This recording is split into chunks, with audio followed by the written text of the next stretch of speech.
முக்கியமாக நான் சொல்லியே ஆகணும்.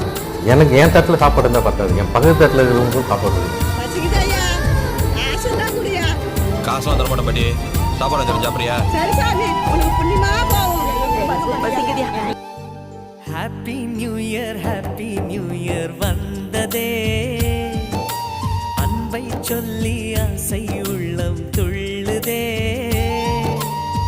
சூரியகாந்தி பூ போல முகம் மாறுதே, சுகம் சேருதே.